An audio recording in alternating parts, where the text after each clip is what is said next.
Trapping plays a very important role in modern-day wildlife management. Professional wildlife biologists monitor fur-bearer populations to maintain a healthy and sustainable harvest of this important, renewable natural resource. Trapping provides recreation and income for licensed trappers across this country.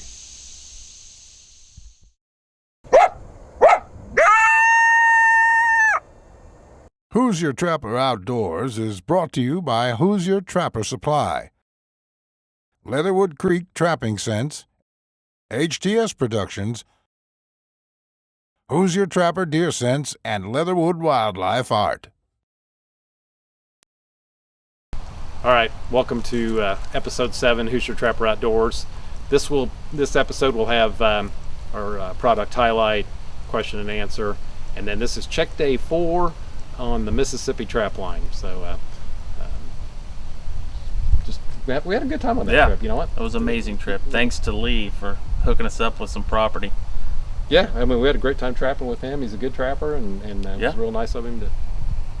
I seen him there back in September, and I'm sure I'll see him again in the future, going down and hanging out in Louisiana and Mississippi. So maybe we'll get to trap again. Yeah, that's right. You were down there running around with him, alligator hunting, and we were messing around in the swamps.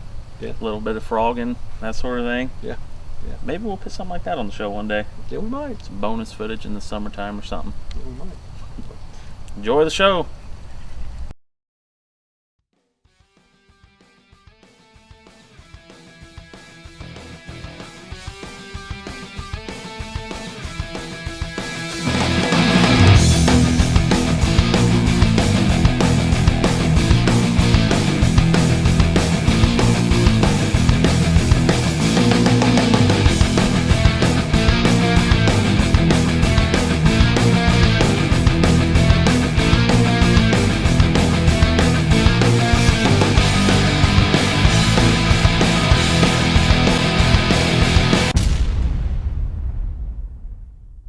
Check day 4. Lee's resetting the trap. Evidently had been rolled in by a rabbit, or a rabbit flipped it off somehow, which is fine that he's not sitting here. You know, a lot of times you catch a rabbit and something else will come by, and they're just part of the food chain. Anyways, check day 4. Pretty cool this morning for this far south, and sun's coming up, and we'll see what this day brings. We got quite a few options out. We're doing some line adjustment. We're pulling some areas that are not producing, some smaller areas that are burning a little bit of time. We got a 1,500 acre high fence place to set up. They're having some coyote issues, so we're gonna go in there and set that place up, and that'll probably burn up the rest of the day. But we'll keep you posted as the day goes along, and hopefully we got something in traps jumping around to show you. All right, we connected with a black coat last night. All right, we got a power line here, got a road here, and a road right over there. It's kind of like a pinch point here where they come and travel these roads, walking this power line. There went a deer.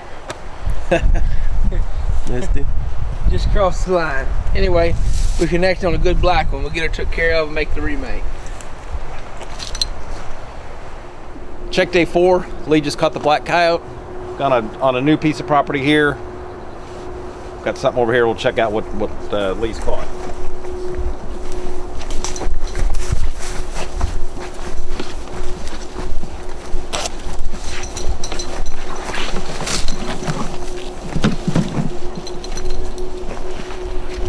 All right, I have my dirt hole right here on the side of these trees.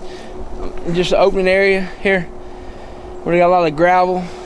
And I said we sat here yesterday, connected on a one-eared gray this morning. He does got one ear, doesn't he? The way they fight around and stuff, it's probably another gray fox just bit it off. Yep. Cool. Good job. Caught him on drag. Bridger number 2. We just set Top dog and predator gravy. I set it yesterday and at dark.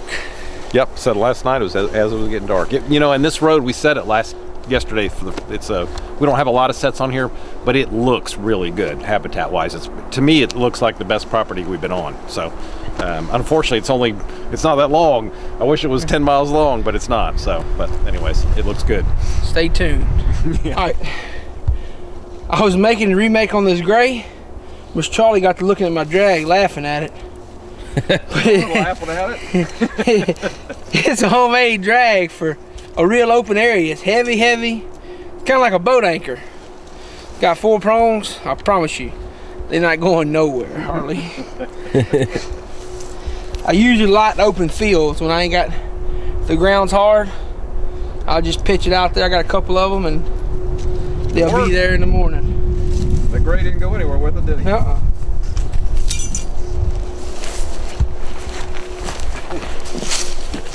Finish that. Looks good. All right, this is check day 4, but this is the second check day on this road right here, and it's a pretty good road. We caught a gray here, not at this set, but a set down there yesterday, and then a gray again today, and we got more to check on this road. So, obviously, a good spot. There was a fair amount of sign here too, so it's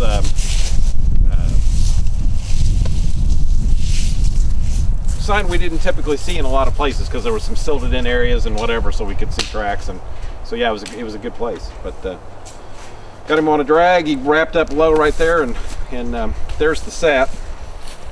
So he's pretty much stayed on location. So, anyways, take care of him and go check the rest of them.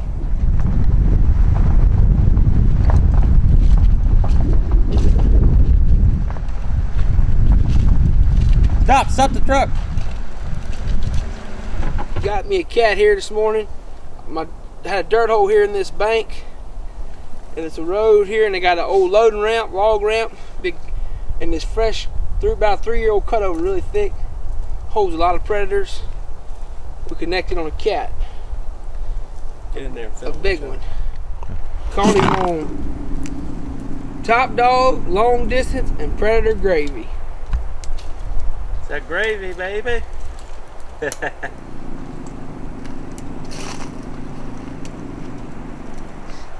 Lee is on a roll this morning.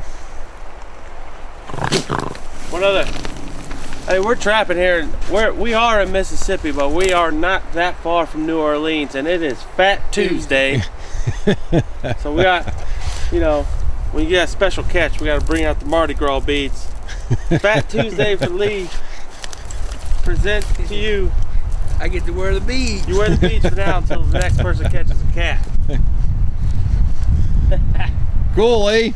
We're gonna get it took care of and remake the set and move on down the line. Yeah, we're only about an hour and a half from New Orleans, right? Yeah, we ain't far. Yeah, pretty darn close.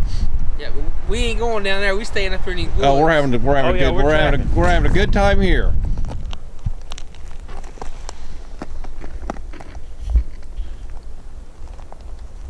Kind of hard to see with the shadows. We have bobcat tracks right here. It's a beautiful country here. And he's leading right for this pipe. You can actually see the tracks in the pipe. Look at that. And he goes all the way down and jumps out the back end. It's pretty cool. I think I actually just got bit by a fire ant. You got bit by a fire ant? I think I did. Had an ant right there and it was biting me. We're gonna double set this and hopefully pick this cat up walking this pipe. Rolling. All right, hey, we're stopped here at this little country store for lunch, and the fellow walked over and said, "Hey, want to know if we were doing any good?" And he goes, "You guys look familiar." So, hey, I'm Blaine Stafford. I live at Mount Pleasant, out here on a place called Busy Corner and stuff. And I seen these guys on the videos. I'm so excited because I love to see their videos on how to trap, because I am not as proficient nearly about as they are. But they help old preacher man like me. I pastor at a church down here called Mount Pleasant, and they help me figure out how to catch these coyotes and fox and stuff and bobcats. So anyway, you get a chance, watch their videos. They help a lot. That was a nice plug. Y'all be blessed. all right, well, thank you, Blaine. How many y'all? All right, we got here's the dam yesterday that we caught a beaver on. Reset it. You can see the tail. We got one right there. It looks little, but you can tell that it's all brushed in. That either that one or some other ones come in here piling up the hole, trying to keep this water high. But nonetheless, we still got one here. We'll pull him out and show a remake. Just getting the beaver out of the set. Hey, when you go check your beaver traps, don't forget to take the setter with you. Yeah, we've been... Otherwise, you'll be hauling your trap back to the truck. Don't jinx us now. We haven't done it yet. Yeah, we haven't done that yet, but, well, past history tells me that I have, so. There he is. Little Bucky. Bucky the Beav. All right, so Justin, it was, like he said, the debris plugged, the beavers used the dead beaver to plug the hole back up. So Yeah. he's got it opened up. There's still lure back behind him. Yep. And we're gonna stick that trap back in there and see if we catch, see if it'll connect 3 nights in a row. Caught one adult and then the yearling right here, so there's definitely more in here. More action than what it looks like. And these things are stout, brand new. Yeah, we were short on 330s, and I actually threw a dozen, brand new dozen in the truck. I mean, you don't have to worry about treating them or anything in terms of painting them or whatever. They're fine, brand new. They're in the water. So so we broke into them, and because we needed a few extras, and Let's put it right back where we at. so that's a brand new trap. Still not used to this partial submersion lull. Yeah. At home, these got to be completely underwater.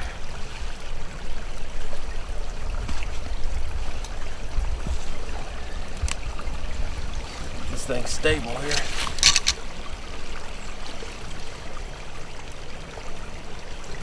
Yep. Don't forget to take your safeties off.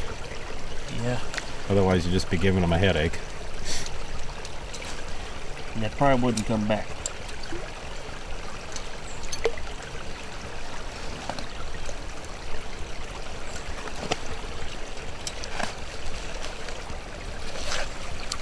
Justin didn't trap until he was in high school or so, and that was his first trapping experience, was going out and catching a beaver. Caught a beaver on the first or second night, right? That's right. I was working at a trucking facility where they were flooding the parking lot. And the owner was finally just fed up, said, I'll give someone $200 to get rid of that beaver. And I'm like, hey, I know where to go, learn the technique. At the time, I was dating Charlie's daughter. And he sent me in the right direction. Bought a few supplies, went over there and had him the next day. And I've been hooked ever since. Just Can't get it out. went from beaver trapping, transitioned over to coyote and everything else. Dabbled in whatever. Yeah. Now you're around it 24/7. Now it's my life. I live a trapping lifestyle. All right, continuing with our product highlight of traps, various traps. These have been around a while. They're the TS85 beaver traps. I'll tell you what, that is one serious jaw spread. And for those of you that beaver trap, when you talk about foot traps, it seems like the trap could never be big enough. And the reason for that is, one, you can catch the hind foot, which takes a lot of power out of the beaver. And the larger jaw spread eliminates the flipped off traps. We've got new trappers that come in here and they'll look at beaver traps, and of course, this are getting kind of expensive, but they'll look at traps and they'll say, well, what's the cheapest thing that I can get by with? And I was like, well, you could go clear down to like a 4-coil Duke, which you're going to have a lot of misses, a lot of flipped off traps, just that type of thing, just because that trap just doesn't have the jaw spread on it. But that's about as cheap as you can go. But I mean, if you want to take trapping beavers seriously, you need traps with big jaw spreads. So these TS85s, it's a nice trap, base plated. It's a dogless trap. Something that you might consider. Like I said, they've been around a while, but they've got some history on them now. So just something definitely to consider. And outside the realm of, I should say, some of the mainstream trap companies. So, definitely a nice trap.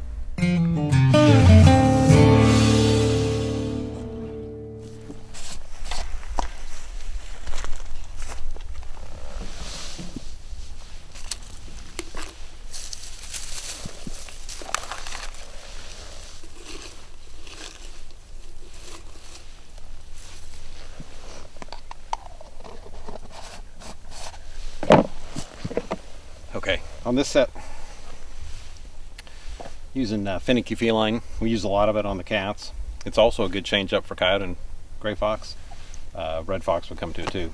But this lure has got catnip in it, which you can definitely smell it when you open the bottle. So it was when we put it together, or when I made the formula for it, that was definitely the perspective was for cats, and works very well for them. So you know how a cat definitely likes catnip. So same thing with this, and it will not detour anything from coming into it. Every other predators will check it out as well.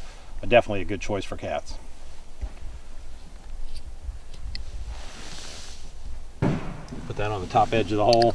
Got top dog in the hole. Little bobcat urine, and we're good to go.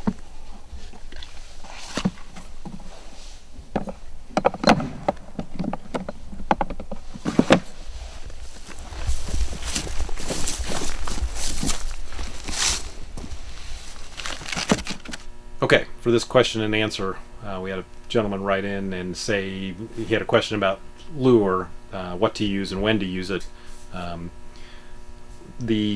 A lot of lures are developed, for a time of year or a change up or whatever. I developed the Leatherwood line, and it was basically developed with those things in mind, but also as the year progressed, you go to a stronger smelling lure. So just real briefly, we need to stock our shelf back up. The Black Gold is essentially an all-season type lure, an excellent remake lure in really cold weather. If you did use it in cold weather, I'm talking, the ground's frozen solid, getting, below 20 at night, 10 degrees and colder, I would probably use some long distance with it that's got some skunk in it. The coyote gland and the fox gland are kind of a territorial marking type attractant. So those are really good virtually any time of the season. December is probably the month that they're the least productive. You will still catch stuff with it, but it's probably the least productive in December because that's after the dispersal, and the coyotes are just kind of trying to figure out what they're going to do. They're just kind of hanging out. So they don't have that territory mentality as they do the other parts of the season. Fix and Elixir, call type lure, curiosity type lure. It's good all season across the board. Then we have All Call. It's a food type attractant. I would typically stick with it later in the season, particularly when food gets a little sparse. And that's another thing, talking about when you have deer season. We all got deer seasons in our states. When you've got deer that have been dumped alongside the road, you've got deer that have been field dressed, you've got some wounded deer out there, so there's a lot of food available to coyotes. So typically on the food lures, you got to wait until well after deer season. We got early season, and then we also have Coyote Carnage. Both of those are a mild type lure, good for warmer weather. Even if you get a good warm spell later in the season, it would still be good. You do have to remember, even if it thaws out, the ground is still really cold, which suppresses smell.